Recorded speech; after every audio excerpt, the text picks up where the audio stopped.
Hello students, welcome to Sentences online classes. Students, we are working from home.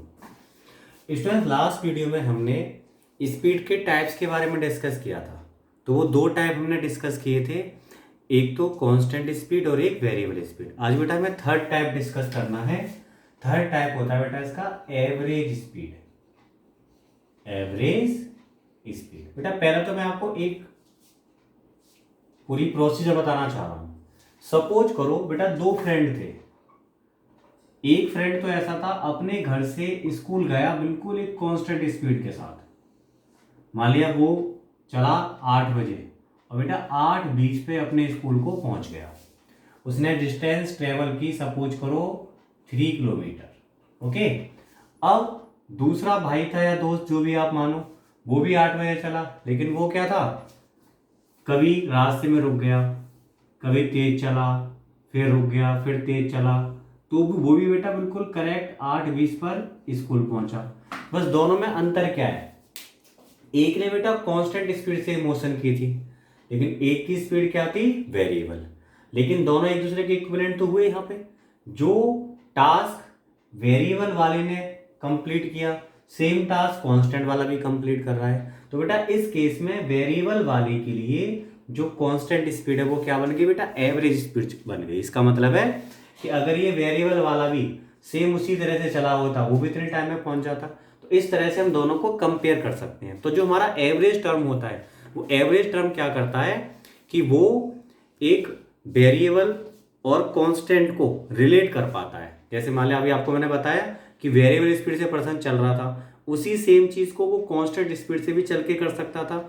तो उस same task के लिए जो कांस्टेंट स्पीड है वो वेरिएबल के लिए बेटा क्या बन जाएगी, एक तरह से एवरेज का काम करेगी, है ना। तो मैं यहां पर लिख सकता हूं कि एवरेज स्पीड का बेटा एक्चुअल मतलब यही हो गया कि इस पर्सन ने भी सेम उतनी डिस्टेंस ट्रेवल की और उतने ही टाइम में करी है। तो बेटा इसके लिए एवरेज स्पीड क्या होगी, डिस्टेंस कितनी 3 किलोमीटर अपॉन बेटा टाइम कितना 8 से 20 तक 20 मिनट का टाइम हो गया।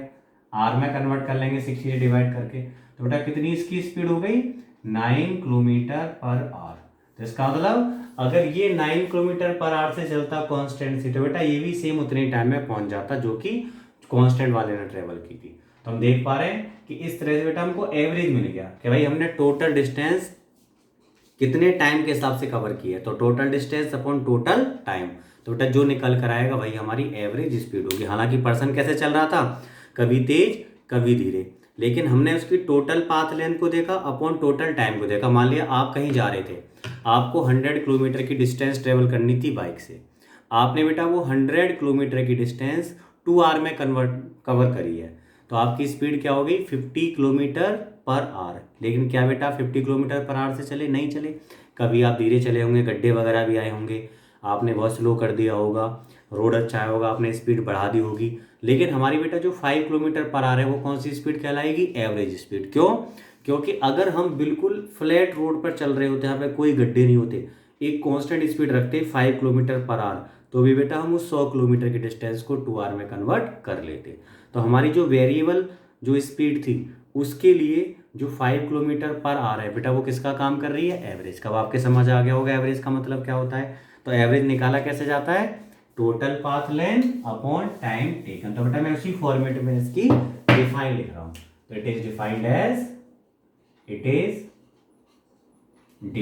As the ratio of total path length to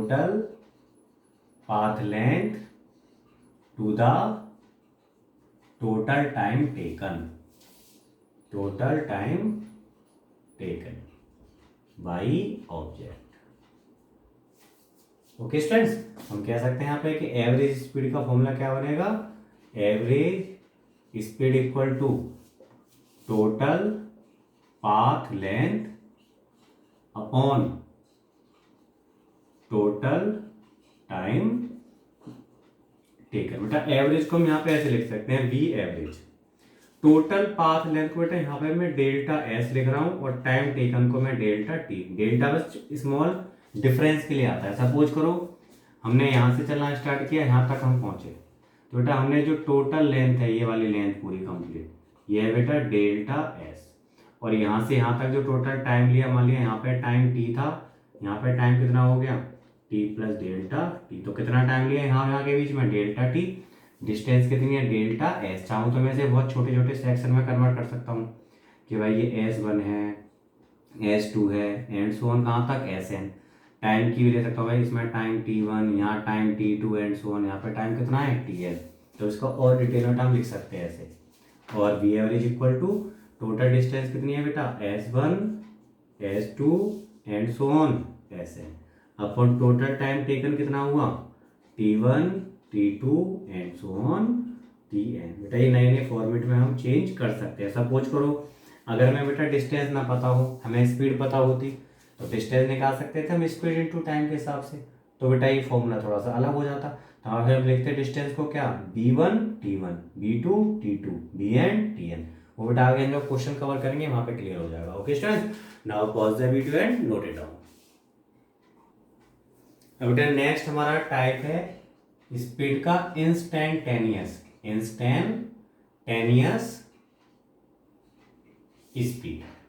बेटा इसका मतलब क्या होता है, नाम से पता है इंस्टेंट, इट मीन्स किसी ऑब्जेक्ट की किसी इंस्टेंट पर जो स्पीड होती है उसी को हम बोलते हैं इंस्टेंटेनियस स्पीड। तो कह सकते हैं it is defined as the speed of an object at a particular instant of time. Instant भी हो सकते हैं, है ना, particular instant of time. Okay student, तो ये कहलाता है इंस्टेंटेनियस स्पीड। बेटा इसको हम चेक कैसे करेंगे भाई, किसी इंस्टेंट पर हम जा रहे हैं तो थोड़ा सा हमें यहाँ पे चीजों को समझना हल्का सा मुश्किल पड़ता है। बेटा देखो किस तरह से मैं बोलना चाह रहा हूँ। सपोज करो यहाँ से बेटा यहाँ तक जो टोटल लेंथ है वो बेटा थी डेल्टा एस, यहाँ पे टाइम था t, यहाँ पे टाइम है बेटा t plus delta t। Suppose करो मैं इस इंस्टेंट पर, ये कोई इंस्टेंट है, यहाँ पे मैं टाइम को चलो t1 मान लो, ये टाइम क्या है t2 है। अब बेटा यहाँ पे कोई इंस्टेंट है, मैं बेटा इस इंस्टेंट, वैसे इंस्टेंट का मैंने कोई नाम दे दिया, मैं इस इंस्टेंट पे चाह रहा हूँ कि जब बेटा हम इस इंस्टेंट पर थे तो यहाँ पर कितनी पार्टिकल की स्पीड थी, ऑब्जेक्ट की स्पीड थी। मान लिया ये थे आपका 12 बजे का टाइम है, ये है बेटा 1 बजे का टाइम, ये मान लिया मैंने 12:30 और 25 सेकेंड। अब बताओ इस टाइमिंग पर क्या स्पीड होगी, तो इस इंस्टेंट पे मैं स्पीड निकालना चाह रहा हूँ तो उसको बोलते हैं बेटा इंस्टेंटेनियस स्पीड। लेकिन बेटा हम इसको इतने आसानी से फाइंड आउट नहीं कर सकते, क्योंकि हम बिल्कुल एग्जैक्ट उस टाइम पर हम पहुंच ही नहीं पाएंगे, क्योंकि जब हम वहां पर अपनी रीडिंग कंसीडर करना चाह रहे होंगे तो टाइम पास हो चुका होगा। तो बेटा हम हमेशा क्या करते हैं, उस इंस्टेंट के सराउंडिंग में एक बहुत छोटा इंटरवल लेते हैं, बहुत छोटी डिस्टेंस और बहुत छोटा इंटरवल, उसके लिए हम बात कर रहे होते हैं। तो बेटा यहाँ मैं जिस इंस्टेंट की बात कर रहा हूँ, ये बेटा मेरा इंस्टेंट था जिस पर मैं चेक करना चाह रहा था कि बेटा इस इंस्टेंट कितनी स्पीड होगी पार्टिकल की। तो बेटा मैंने इसके सराउंडिंग में ऐसे बहुत छोटा सा इंटरवल लिया, डिस्टेंस बेटा मैंने मान ली कि उसके आसपास जो हमने लेंथ लिया बेटा वो तो ds है, और उसके आसपास का बेटा जो टाइम है वो क्या है dt है ना, ये वाला टाइम क्या है dt टाइम है, ठीक है। तो यहाँ से यहाँ तक का जो टाइम इंटरवल है वो बेटा dt ले रखा है, तो वहीं लिख दूँ इसे ds, यहाँ पे टाइम इंटरवल ये वाला जो है टाइम इंटरवल है हमारा dt। तो हमें क्या पता पड़ा कि बेटा जिस भी इंस्टेंट हमें स्पीड का को देखना है उस इंस्टेंट के आसपास आप बहुत छोटा सा डिस्टेंस लोगे और बहुत छोटा सा टाइम इंटरवल लोगे जिसमें हमने उस डिस्टेंस को कवर किया है। तो बेटा उस छोटे से इंटरवल के लिए जो स्पीड निकल कर आएगी वही क्या कहलाएगी हमारी इंस्टेंटेनियस स्पीड। तो अगर बेटा मैं यहाँ पे इंस्टेंटेनियस स्पीड की बात करूं तो क्या होगी इंस्टेंट स्पीड, इंस्टेंटेनियस स्पीड, तो उसको बेटा v से रिप्रेजेंट करते हैं। तो v इक्वल टू बहुत छोटी डिस्टेंस अपॉन बहुत छोटा टाइम। अब बेटा एक चीज होगा, इस बहुत छोटे पर मैं कब जा पाऊंगा, जब मैं लगातार डेल्टा एस को छोटा करता चला जाऊं। जब डेल्टा एस बहुत छोटा हो जाएगा तो उसको हम क्या बोल देंगे ds। अब सोचो अगर मैं डेल्टा एस को छोटा कर रहा हूं तो ऑटोमेटिक ये टाइम की रेंज जो 12 से 1 के बीच की छोटी नहीं होती जा रही, 12 से 1 तक 60 मिनट और पास आए 30 minute 20 minute 10 minute 60 second 45 second. तो बेटा हम लगातार टाइम इंटरवल को भी छोटा करते जा रहे हैं। तो हम देख पा रहे हैं किसी इंस्टेंट पे जाने के लिए हमें जो बड़ी रेंज थी उसको बेटा उस पॉइंट के सराउंडिंग में जाने के लिए बहुत छोटा करना पड़ेगा। तो बेटा उस काम को हमारा करता है लिमिट। तो मैं यहाँ पे अगर इंस्टेंटेनियस स्पीड की बात करूं b, तो बेटा उसका मतलब होता है एक्चुअल में लिमिट। जो हमने पढ़ा था delta S upon delta T, बेटा ये बड़े इंटरवल थे। तो यहाँ पे लिमिट छोटा बनाने के लिए हम क्या करते हैं, लिमिट लिखते हैं, limit delta T tends to zero. क्या मतलब है इसका, limit delta T tends to zero. It means हम बड़े इंटरवल को एक लिमिट के थ्रू छोटे इंटरवल में कन्वर्ट कर रहे हैं। तो लिमिट कितनी है कि भाई टाइम जीरो की तरफ जा रहा है, जीरो के बिल्कुल पास हो रहा है। जब टाइम बेटा बहुत छोटा हो जाएगा तो उस टाइम में जो डिस्टेंस ट्रेवल की है वो भी छोटी हो जाएगी। तो बेटा इस छोटे इंटरवल को हम डेल्टा को क्या बोल देते हैं, d s upon d t. तो बेटा ये मिला हमें इंस्टेंटेनियस स्पीड का formula, v equal to d s upon d t. ये d s upon d t क्या बता रहा है, differentiation of s with respect to time. तो differentiation of s with respect to time बेटा हमने पहले डिस्कस किया था, लेकिन आगे डिटेल में हम फिर इसको डिस्कस करेंगे कि डिफरेंशिएशन होता क्या है।